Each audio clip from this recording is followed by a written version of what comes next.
Good morning, beloved. Good morning, good afternoon, good evening, whenever it is that you are watching the broadcast. Hello, hello, hello.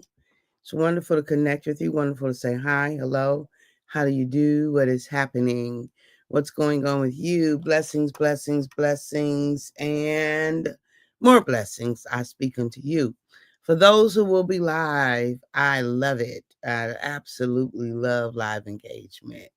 For those who will hashtag it and replay it, yes, yes. For those who will be on, I don't know you're on, and I might not never know you're on. I can appreciate that. And then for those who will be used by Papa at some point down the road to encourage this girl, let's make it do what it do. Let's make it do what it do. Yes, yes, yes, and yes. Uh, blessings, blessings, blessings, and more blessings. Yes, yes. Um, so we have been talking about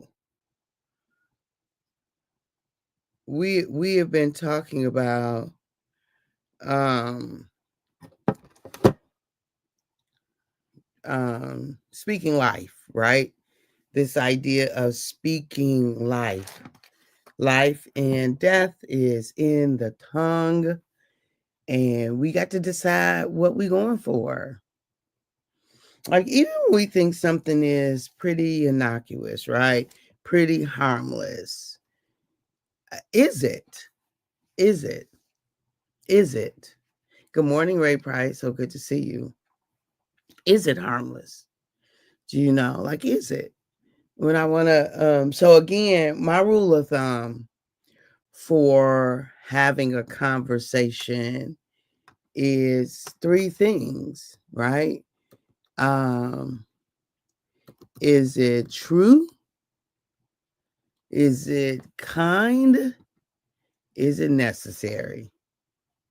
Right? It says, reminder to think before you speak, especially when it comes to potentially hurtful or negative statements. It encourages consideration of truthfulness, the impact, and the necessary of what we're about to say, right? Of what we're about to say. Is it true? Is it kind? Is it necessary?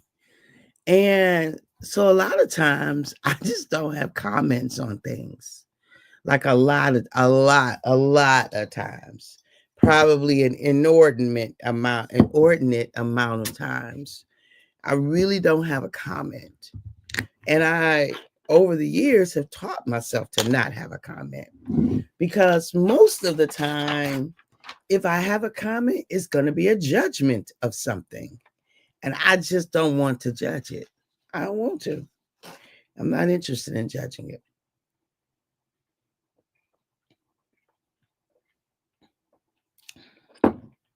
So my conversations are often very limited unless I'm talking about, um, unless I'm talking about something that's um, far from judgment. I don't even know how to classify it, but far from judgment. Because what's the point? What's the point? I can say, oh, I like that. I don't like that. I don't know if I even do a lot of that. I mean, yeah, I'll talk about my preference. I will talk about my preference, but not from a place of just because I prefer something a certain way doesn't mean whoever prefers it the other way is wrong, right? And so I do judge. I talk about judgment, but from that, but purely from my preference, like it's what I prefer. But hey, other people certainly prefer. Like I prefer shiny things. I haven't always preferred shiny things. I used to think shiny things is a bit gaudy. I like gaudy now. Right? But I'm not gonna, be down on somebody who doesn't like gaudy, and I'm not gonna be down on somebody who likes it more than me. Like I don't care. I don't want to care. I don't want to be easily pulled to one way or another by things. I just don't want to. And so I don't. So I've just learned over time, girl, don't even have an opinion. Let it be what it is. Let people do what they do. Because we don't know why people do what they do. Erica, good morning, honey bun. Love you. We don't know why people say what they say. We just don't know unless they tell us. And sometimes when they tell us, it still ain't on point. It's what they think it is. But if you listen a little closer, you be like, oh, that's something else.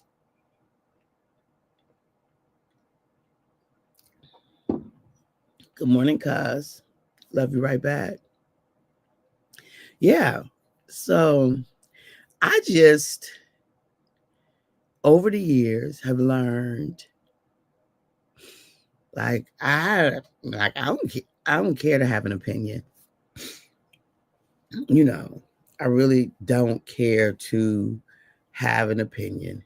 If it's not life-giving, why have an opinion on things, you know? Just not gonna have one.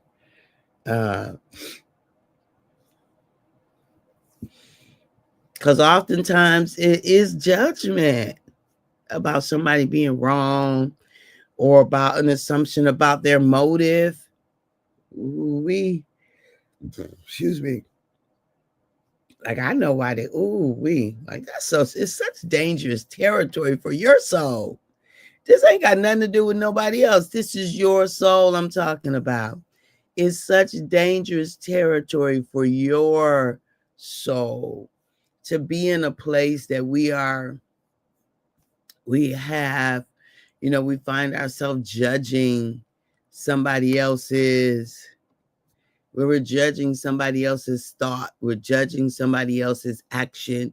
We're judging somebody else's belief. We're judging somebody else's practice.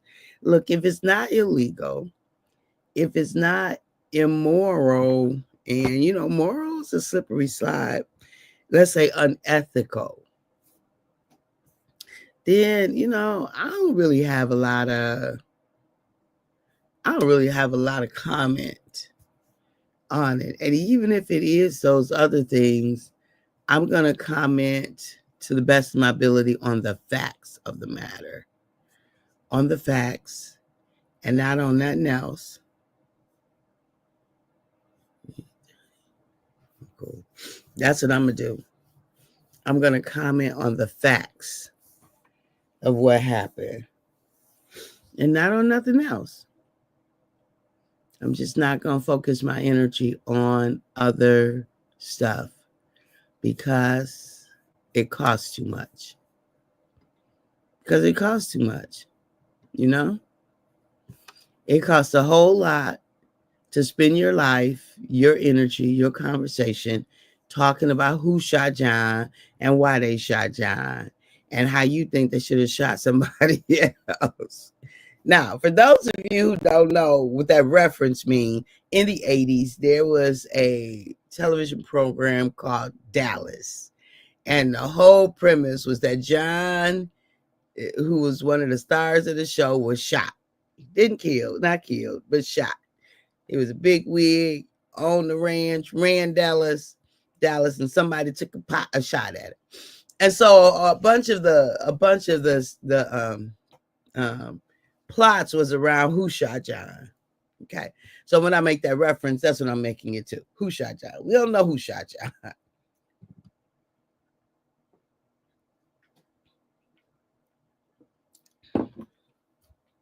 John.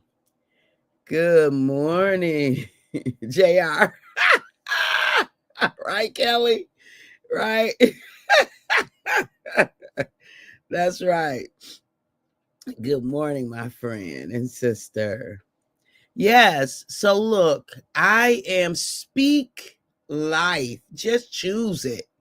Just choose it. Life and death, they're both in the tongue. We get to choose which way we're going to practice. We're going to practice life or are we going to practice death? Which one do you want to choose? And again, one of the things that I shared yesterday is that my practices, they're not as benevolent as they may seem, right? They really are self-serving.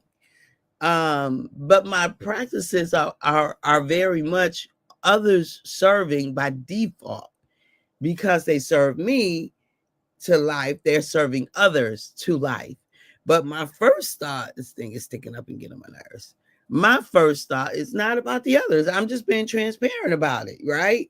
Because people are like, you're so kind, you're so this. I am those things, but I'm those things to me first. I'm just saying it just benefits you.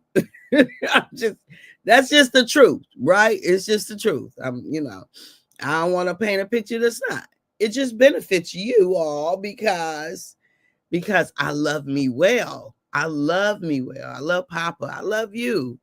And I'm not going to do harm to myself in trying to do harm to you. I'm not going to do harm to myself in not regulating. Girl, regulate yourself. Talking to me. That's how I be talking to myself. Girl, what you doing? Come on now. Come on, Kathy. What we doing here? So yeah. So life and death, they are in the tongue. And we get to decide. What we're going to do with it. Now, it can be like a very difficult situation. Somebody can have cut up, mistreated you, swindled or whatever. Even then, how you talk about the situation is for better or for worse. For better or for worse. Now, I might speak the facts, and the facts might not be positive, right? I might describe a situation, and the situation might not be positive. But that's as far as I'm going. I'm not now getting ready to do all of these and can you believe, and they, and this, and that. Why, beloved? Why? Like, we could discuss the happenings because sometimes we got to work through some minutia. Sometimes we do. Sometimes we got to pedal our way up out of that stuff. I'm okay with that. I serve as a therapist. So absolutely, I'm available for those kind of conversations. I absolutely am available. But when we are just going down the path, having conversations that if we got it landed back on our lawn, truckloads of it, would you want it, beloved? Would you want what the truckloads bring? Do you want it? Because if you don't, pay attention to what comes out of your mouth. Pay attention. Now, it's not just that. Life and death is in the tongue. But before it gets to the tongue, it's in the mind and the heart. Yep. So you got to pay attention to what you're taking in. Pay attention to what you're meditating on. Pay attention to what you're giving energy to. Got to pay attention to all the things that impact you and I. Yeah, pay attention to all the things that impact you and I. We must do that. We must.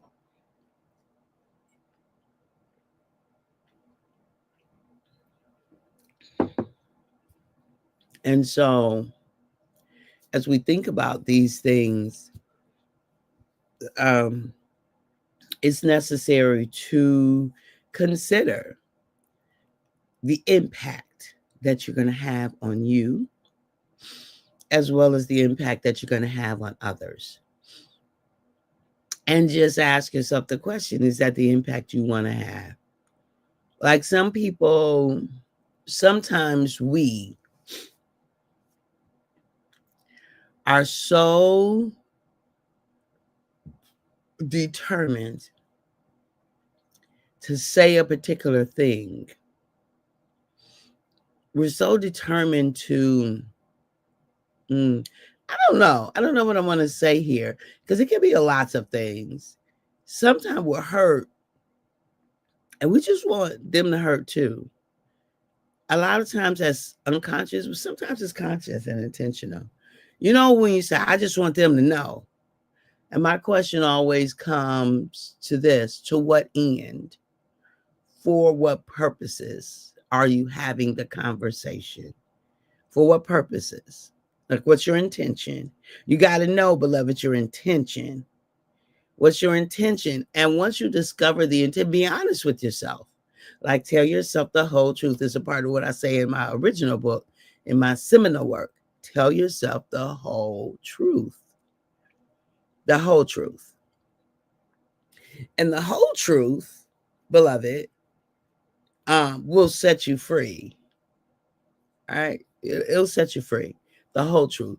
But let's not be in denial about why we're doing what we're doing.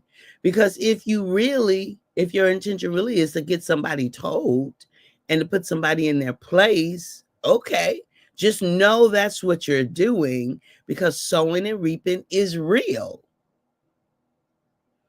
It is. Well, I just need them to know. Okay. Let me get out the way. No harm, no foul. Do you? I just won't be a part of it, because for what purpose? Now, if we do need to bring something to somebody's attention, even then, how you do it matters. How you bring it to their attention matters. Your intention to your having the conversation matters, because that's where we reap from. We don't necessarily even reap from our actions all the time. We reap from our motivations. Ooh, now that was good, right? We don't necessarily reap from our actions. We reap from our motivations. Because Papa know what we meant when we said and what we didn't say, when we did and when we didn't do. Like, the universe is aware, right? Sowing and reaping, we reap and sow into this here universe that we live in. And there's an eternal principle of sowing and reaping, right? That's a part of the universe. So you get to choose. I get to choose. We get to choose what that looks like for us. That was deep. You said that was deep. I know, Kelly, right? Right? We reap from our motivations. We do. From our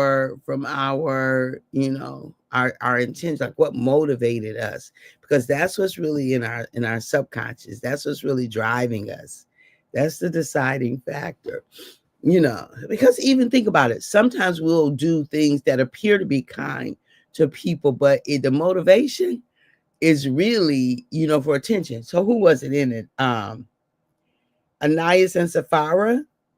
I think that's who was in the Bible, where they supposedly sold everything and brought it in when the apostles asked for people to bring in so they could service the people. And the widow brought in her 1 cent and was blessed beyond measure. Here you had two rich folk, a rich couple, and they said that they brought in everything, but they lied and they died right on the spot, the husband first, then the wife. So it wasn't about their actions, because if you had just looked at their actions would have been praiseworthy in the eyes of man. But God, whoever was, having the conversation with, I don't even remember, some of the apostles, but they were like, no, you lied. You have lied before the Lord, the Holy Spirit. So anyway, it's not about what we say. It's about why we said it. So both of them impact, but the impact of the why is really more significant. Because sometimes what we're saying is not our truth.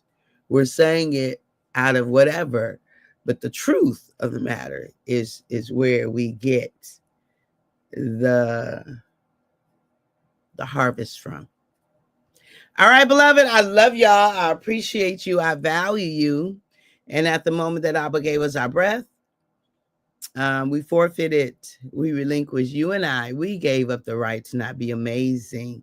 Yes, I say meditate on those things that are lovely and just, Yes, honesty to me is the best possibility. Yes, I've learned to think about it, pause, regroup, and get clarification. Absolutely. That's a great approach, right, to what comes out of our mouth. And again, my favorite way of approaching it is it true? Is it necessary? Is it true? Is it, well, no, let me see. Is it true, kind, and necessary? Is it true, kind, and is it necessary? Though that's my litmus test for having a conversation, particularly about people. Okay. If it's not those things, I don't want to pontificate about it. All right. I love y'all. Have a wonderful day. Bye bye for now.